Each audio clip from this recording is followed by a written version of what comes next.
Assalamualaikum warahmatullahi wabarakatuh. Apa kabar teman-teman?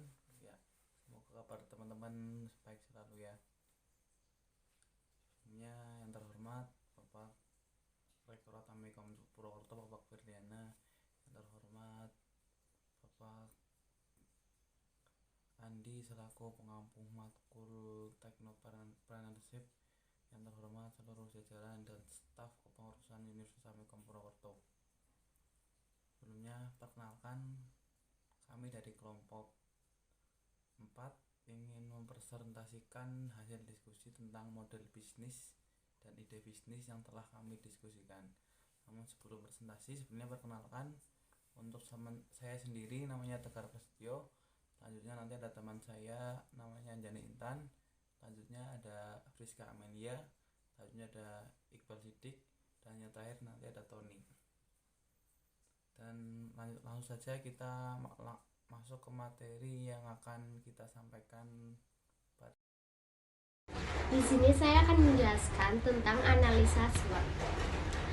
SWOT adalah singkatan dari 4 elemen, yang artinya strengths kekuatan, weakness kelemahan, opportunities kesempatan, dan juga threats ancaman. Dengan demikian, analisa SWOT dapat diartikan sebagai teknik perencanaan strategi maupun penyelesaian masalah yang dapat kita gunakan sehari-hari, khususnya untuk keperluan bisnis tertentu atau suatu proyek. Metode ini menekankan pada pentingnya peran faktor internal dan faktor eksternal guna menyusun strategi, perencanaan ide, dan penyelesaian masalah secara efektif. Berikutnya dilanjutkan oleh teman saya. Selanjutnya, analisis SWOT dibagi menjadi 4, yaitu yang pertama, strengths atau kekuatan. Yang pertama, bisa digunakan untuk segala macam penggunaan atau serbaguna. Yang kedua, transaksi mudah dan aman. Yang ketiga, produk yang simple dan fleksibel. Yang kedua, ada weakness atau kelemahan, yaitu yang pertama bergantung pada kondisi sinyal.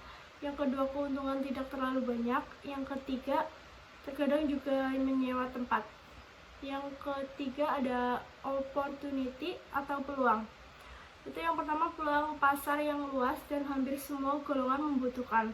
Yang kedua, fleksibel dan dapat digunakan di mana saja. Yang ketiga, ada agen dan supplier mudah dan banyak ditemukan. Yang terakhir, ada threats atau ancaman, yaitu yang pertama banyak kompetitor, yang kedua susah meningkatkan omset, yang ketiga apabila ada kesalahan transaksi tidak dapat dibatalkan. Ya, untuk analisis SWOT yang selanjutnya adalah strategi SO. Yang pertama adalah memperluas jangkauan pasar dengan cara membuka cabang atau mempromosikannya secara online. Dan yang kedua adalah transaksi bisa dilakukan di mana saja dan kapan saja untuk memudahkan jual beli produk tadi. Dan yang selanjutnya adalah strategi ST atau Strike and Trade. Yang pertama adalah mencari konsumen tetap dengan menggunakan sistem member, dan yang kedua adalah memaksimalkan sebaik mungkin teknologi yang ada untuk menghindari kesalahan transaksi. Dan yang selanjutnya adalah strategi SO, yaitu memaksimalkan sebaik mungkin kebutuhan konsumen atau pasar. Yang kedua adalah melakukan promosi melalui medsos atau sejenisnya. Yang ketiga adalah mencari agen atau supplier dengan harga yang paling rendah. Dan yang selanjutnya adalah strategi WT, yaitu memanfaatkan pelanggan tetap atau member menjadi reseller untuk memperluas pasar. Dan yang kedua adalah menghindari transaksi saat ada kendala teknis pada jaringan atau sinyal. Canvas. Pengertiannya adalah Business Model Canvas atau BMC merupakan sebuah strategi manajemen yang disusun untuk menjabarkan ide dan juga konsep sebuah bisnis ke dalam bentuk visual. Secara sederhana, definisi Business Model Canvas yaitu kerangka manajemen untuk mempermudah dalam melihat gambaran ide bisnis dan juga relasinya secara cepat. BMC atau Business Counter dan Editing. Yang pertama, Key Partner Mitra Usaha. Di sini mencakup dua, yaitu yang pertama agen sumber penjual pulsa dan kuota, yang kedua komunitas teknologi informasi dan media sosial, Dan yang kedua adalah kayak aktivitas atau aktivitas utama. Di sini mencakup 3. Yang pertama pendistribusian produk, dan yang kedua marketing dan promosi, lalu yang ketiga partnership.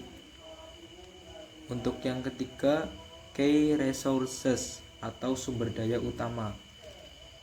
Yang pertama supplier pulsa dan kuota. Jadi kayak seperti halnya seperti apa ya, sales gitu ya, sales dari misal kayak M3 ataupun XL. Lalu yang kedua adalah komputer. Selanjutnya yaitu value proposition, yaitu proporsi nilai, yaitu harga murah dan terjangkau. Yang kedua yaitu produk yang dijamin baik. Yang ketiga simple dan fleksibel.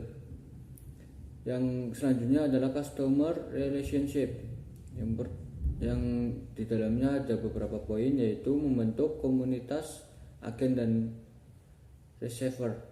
Yang selanjutnya yang terakhir adalah customer segment atau segmen pelanggan.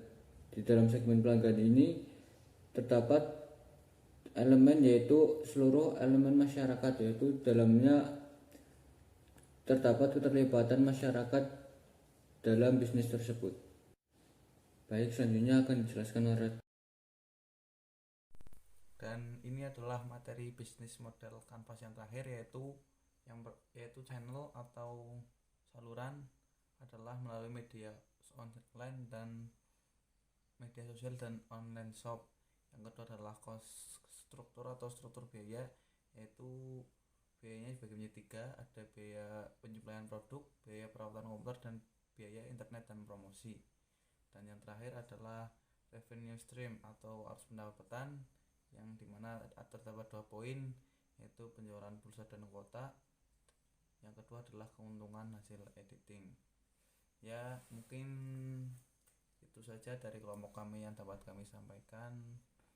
Apabila ada kesalahan atau tutur kata yang kurang berkenan kepada kalian semua, kami mohon maaf yang sebesar-besarnya. Dan apabila ada komentar kalian atau pertanyaan, kalian bisa mencantumkannya di kolom komentar.